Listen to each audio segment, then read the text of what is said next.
Olá pessoal, tudo tranquilo? Espero que você e a sua família estejam bem, que vocês estejam saudáveis, seguros e em paz.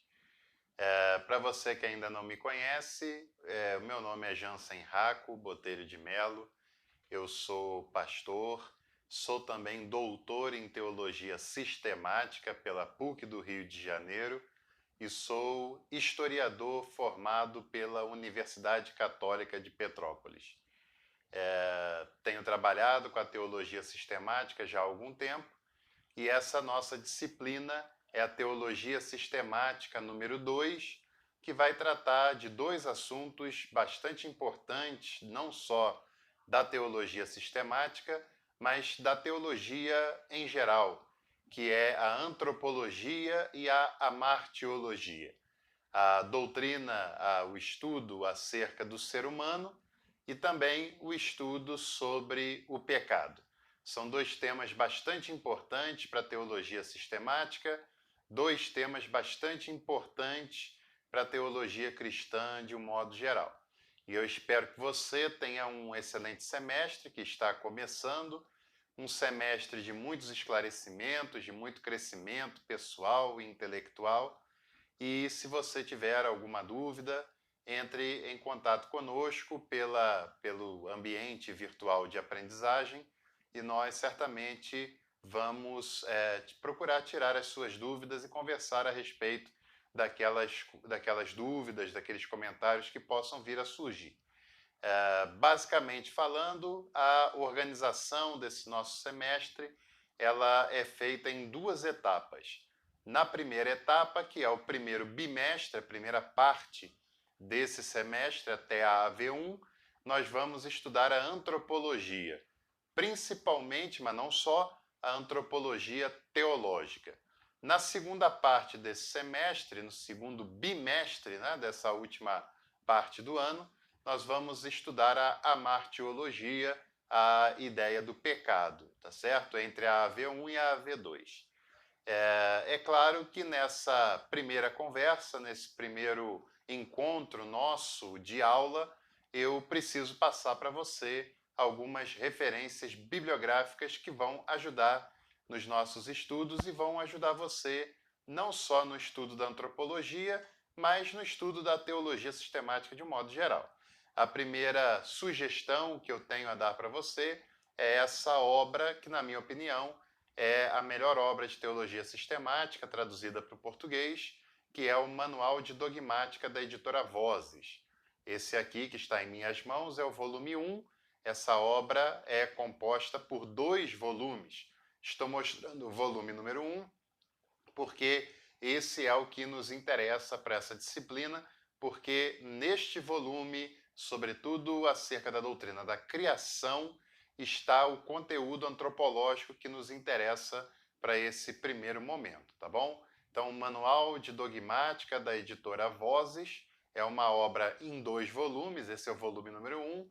Eu aconselho você a adquirir os 2 volumes, porque essa obra você vai usar em todos os assuntos da teologia sistemática e é uma obra muito completa que vai acompanhar você durante toda a sua vida, durante toda a sua jornada.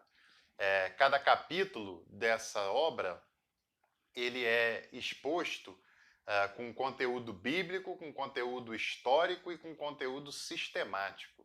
Então, isso é um grande diferencial dessa obra e faz dela uma obra excelente, né? E nós vamos utilizar esse volume para a gente falar principalmente sobre antropologia. Outra obra também bastante importante é essa obra da editora Loyola, Introdução à Antropologia Teológica, de Luiz Ladaria. Luiz Ladaria é um cardeal que ainda é vivo e ainda está em atividade, e esta obra é uma obra introdutória, como o nome sugere, bastante relevante para o estudo da antropologia teológica. Vale lembrar que esta obra ela faz parte de uma coleção de vários temas da teologia sistemática de modo introdutório. Né? Tem introdução à cristologia, tem introdução à teologia medieval, tem introdução ao Método Teológico e vários outros títulos fazendo parte desta coleção da editora Loyola, que é uma excelente editora, e este volume é de Antropologia Teológica, escrita por Luiz Ladaria.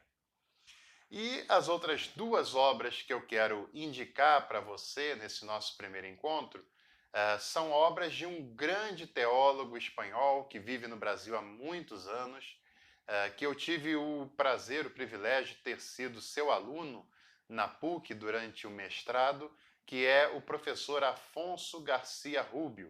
O Afonso Garcia Rubio, como eu falei, nascido na Espanha, mas já vive e atua no Brasil há mais de 50 anos e é um dos principais teólogos da atualidade que trabalham sobre o tema da antropologia teológica, né?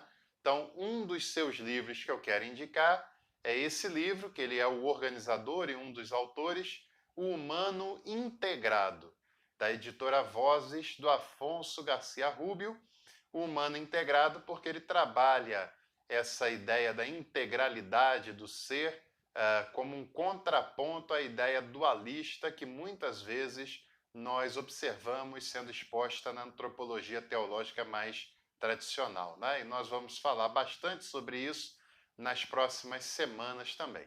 Então essa é uma indicação, Humano Integrado, e a outra obra, que é a mais importante de todas essas que eu estou mostrando para você nesse dia, que também é do Afonso Garcia Rubio, só que no caso é da editora Paulus, o livro Unidade na Pluralidade. Esse livro é uma verdadeira obra de arte teológica e um livro que você, se quiser estudar teologia de modo sério, precisa ter esse livro na sua casa e, com certeza, ler esse livro, porque é de um conteúdo extraordinário, exposto com muita clareza e temas muito importantes, não só para o nosso conhecimento, para a nossa reflexão, como também para a nossa prática de vida cristã e humana.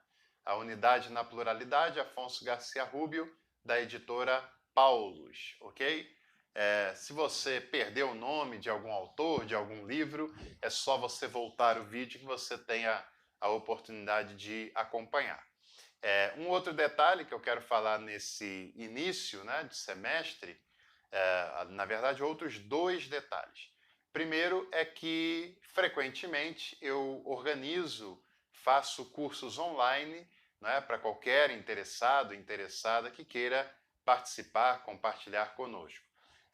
No mês passado, fiz um curso sobre a influência do dualismo na teologia cristã, e nesse mês também eu vou fazer um curso online sobre a introdução à biografia e à teologia de Karl Barth, que foi um importantíssimo teólogo que viveu no século XX.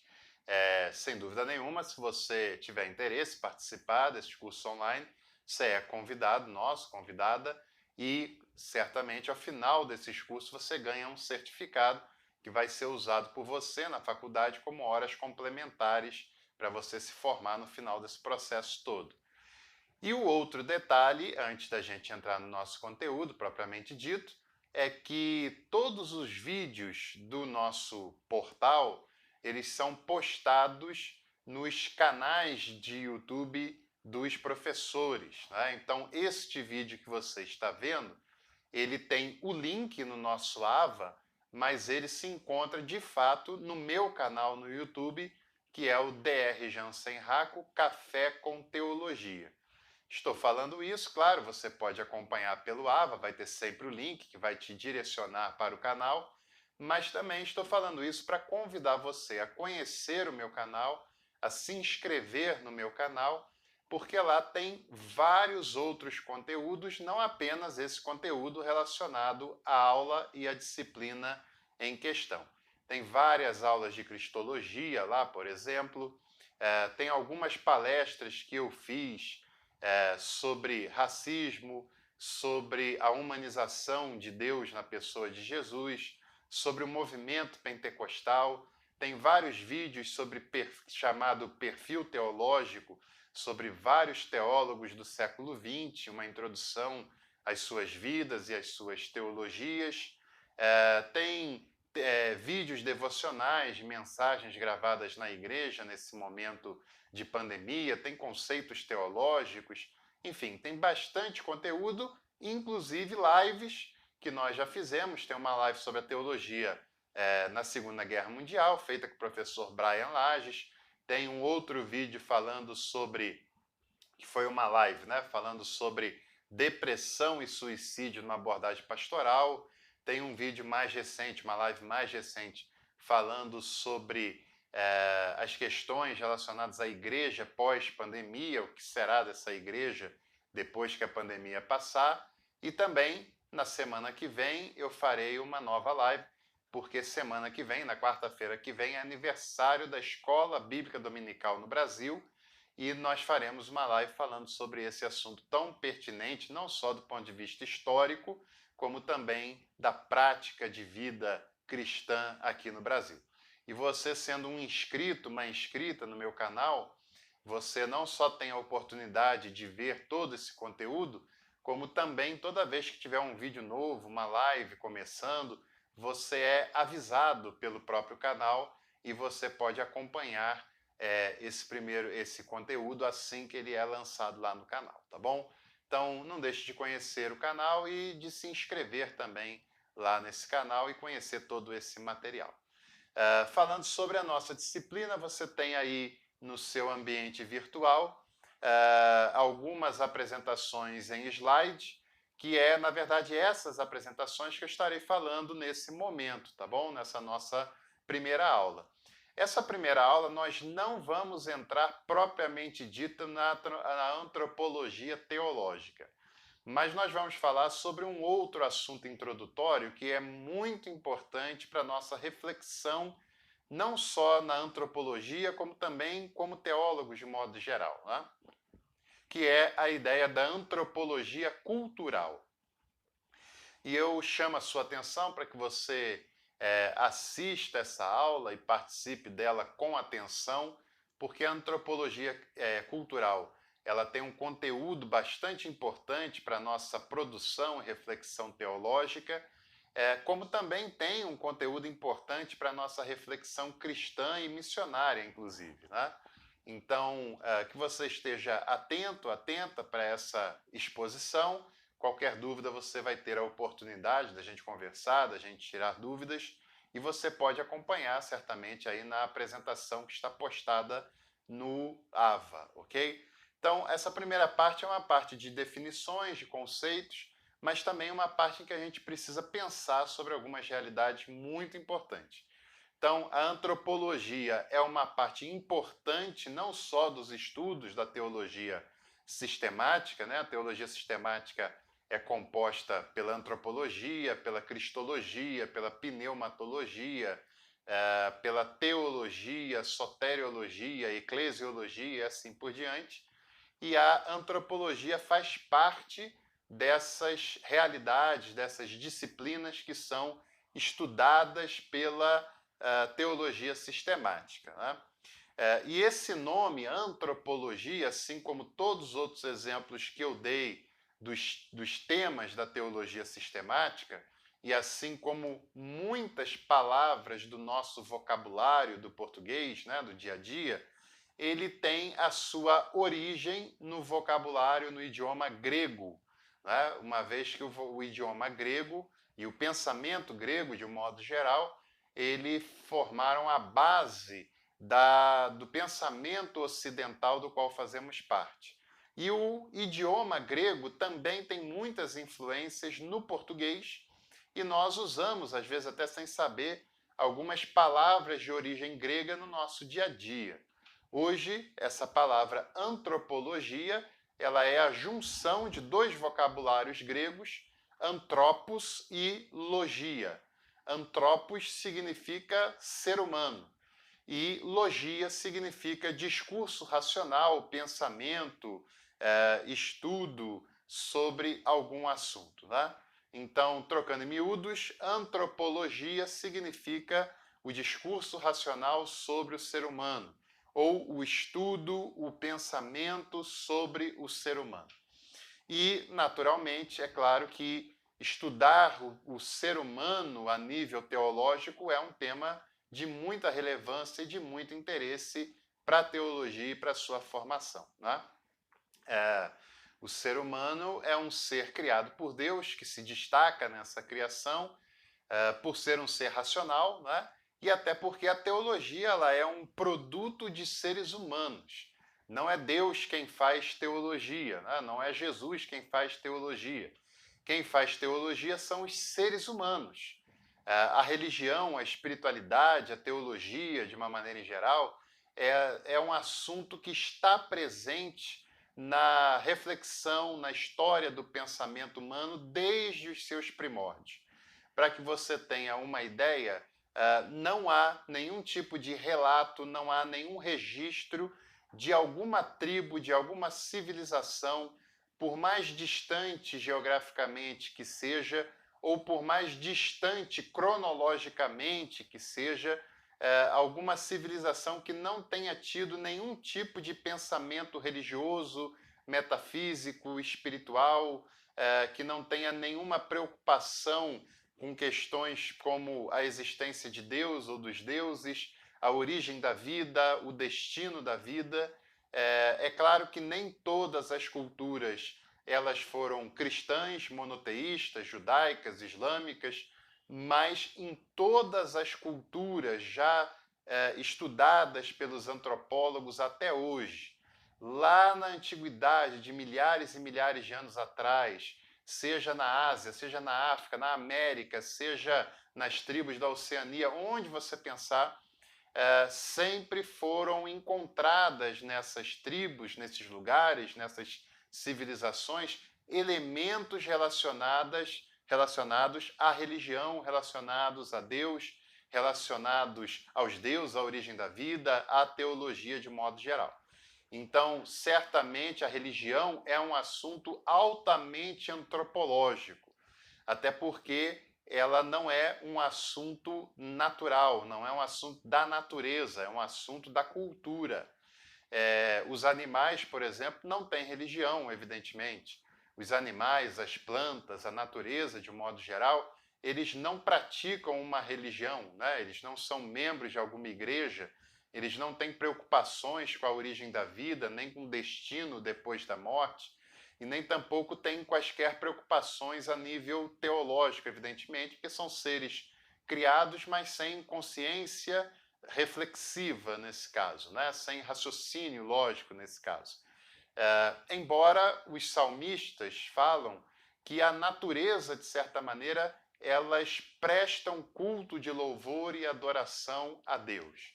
E, aliás, esse é um tema extremamente importante da antropologia.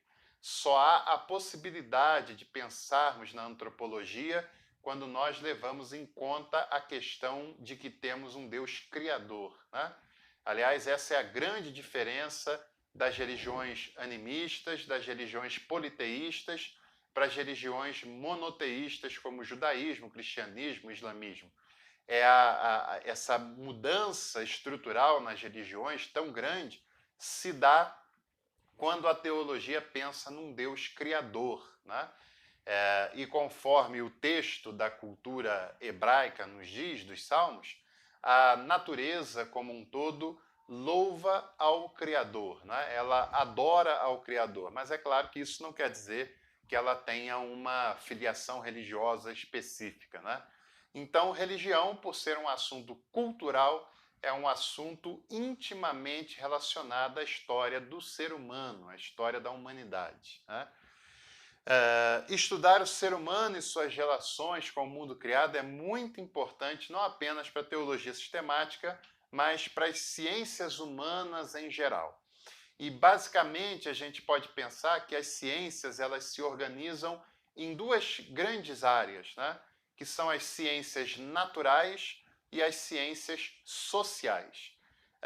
Como ciência natural, a gente entende aquelas ciências que têm como objetivo estudar a natureza, a composição do universo em seus aspectos fundamentais, de modo natural, sem quaisquer intervenções do ser humano. Por isso é natureza, por isso é ciência natural, porque o objeto de estudo são elementos fundantes do universo, da natureza, que não têm quaisquer intervenções do ser humano nesse estudo. Por exemplo, a astronomia, a biologia, a química, a botânica e etc. Embora nessas ciências que eu acabo de listar, tenham ramos que estudam também a participação do ser humano nessas realidades. Mas, na sua essência, na sua concepção, a astronomia estuda os astros, os planetas, as estrelas, os satélites naturais, ou seja, nada disso foi criado pelo ser humano ou tem a intervenção do ser humano. É algo presente e feito pela própria natureza, né? A biologia também é o estudo da vida animal, da vida vegetal, da vida mineral, né? E isso também é um processo natural, assim como os elementos químicos, né, que existem no universo onde nós vivemos, na atmosfera, embora, claro, tenha elementos químicos que possam ser manipulados, que possam ser mexidos em laboratório, como também a botânica, né, que estuda as plantas e assim por diante. Então, as ciências naturais são aquelas que estudam o universo em seus aspectos fundamentais de modo natural, ou seja, sem qualquer participação do ser humano. E essas ciências, elas são o contrário das ciências sociais. Quando nós falamos de social, estamos nos referindo à sociedade. E sociedade é algo absolutamente humano, né? Por ciências sociais, que também é sinônimo de ciências humanas, se entende como aquelas em que o ser humano interfere diretamente nesses saberes, nesse conhecimento, né? São estudos sobre a atuação humana em áreas específicas do saber, como, por exemplo, a antropologia, que é o estudo do ser humano, das suas relações, da sua convivência familiar, social, religiosa, cultural. A história, que é uma ciência absolutamente humana, né? A história estuda o ser humano através do tempo. A filosofia, que é feita por seres humanos, o pensamento do ser humano, o direito, que é o conjunto de leis, o conjunto de normas, o conjunto de regulamentações que tem o objetivo justamente de organizar a vida social, até porque os animais, né, a natureza, não precisa de código penal, de constituição formalmente escrito, né, a não ser as leis da própria natureza. Mas os seres humanos precisam, mais do que isso, precisam das leis compostas pelo bom senso, pela sociedade e assim por diante. Então, também é muito importante que a gente diga que a teologia ela não é uma ciência natural, a teologia é uma ciência social. A teologia é uma ciência humana, porque ela é fruto das intervenções e das reflexões do ser humano e da sua cultura. Todo pensamento teológico também é uma antropologia, né? Toda teologia é também uma antropologia, porque, como eu tenho falado, não foi Deus quem fez a teologia, não foi Deus quem mandou do céu uma teologia pronta, e qualquer teologia que reivindique uma autoridade especial, uma revelação especial de Deus em detrimento das demais, isso é uma grande fraude, uma grande farsa, porque toda religião, com mais ou com menos acertos, né, inclusive as religiões cristãs, evangélicas, pentecostais, todas as religiões são produto da reflexão, da cultura e da vivência dos seres humanos sobre determinado aspecto, contexto e assim por diante. As religiões não são produtos do próprio Deus, como a teologia também não é. Quem faz teologia são seres humanos. É importante também nesse nosso momento, né, definirmos o que é natural e o que é cultural, o que é natureza e o que é cultura. Por natureza, nós entendemos que é tudo aquilo em que não há a intervenção do ser humano, como eu já venho falando com vocês. Natureza é o que acontece de modo espontâneo, de modo livre, de modo natural, ou seja, é aquilo que a natureza por si mesma se encarrega de fazer. Eu me lembro quando criança fiz essa pergunta para minha mãe, para meus pais. Você deve ter feito ou ouvido perguntas semelhantes de que quem foi que fez o mar, quem encheu o mar, né? É, quem fez o mundo, quem fez o universo, quem deu origem aos pássaros, né? Quem fez as montanhas, quem fez as planícies, os planaltos, os oceanos, os rios. E essa pergunta, né, que é uma pergunta bastante infantil, evidentemente, ela é respondida pela própria natureza. Não foi um ser humano quem fez o oceano, quem o encheu de água, não foi um ser humano ou um conjunto de seres humanos que fez os rios, as árvores, nada disso. Isso são produtos da própria natureza, é a própria natureza que se encarrega de fazer isso. A própria natureza que se encarrega de fazer as espécies animais, e cada espécie animal tem peculiaridades que são absolutamente surpreendentes, né? Enfim, os rios, os oceanos, os pássaros que voam, os animais aquáticos, os animais que precisam de asas para voar, os animais que precisam respirar debaixo d'água porque são aquáticos, os animais que precisam de membros que corram para caçar porque são terrestres, outros que precisam de olhos nas laterais da cabeça para tentar sobreviver diante do predador, né? E assim por diante. Tudo isso é um processo natural. E por natureza, nós entendemos que é aquilo que não há a intervenção do ser humano. Por exemplo, as pessoas falam no dia a dia, mas é um equívoco falar, por exemplo, de suco natural, de sanduíche natural. Não, não existe nem suco nem sanduíche natural. O que a pessoa, claro, está se referindo nesse caso é que o suco natural foi feito da própria fruta, né? E que o sanduíche natural tem ingredientes que são o mais naturais possíveis, ou seja, salada, pão integral, por exemplo, que não tem ou que tem muito pouco produtos industrializados.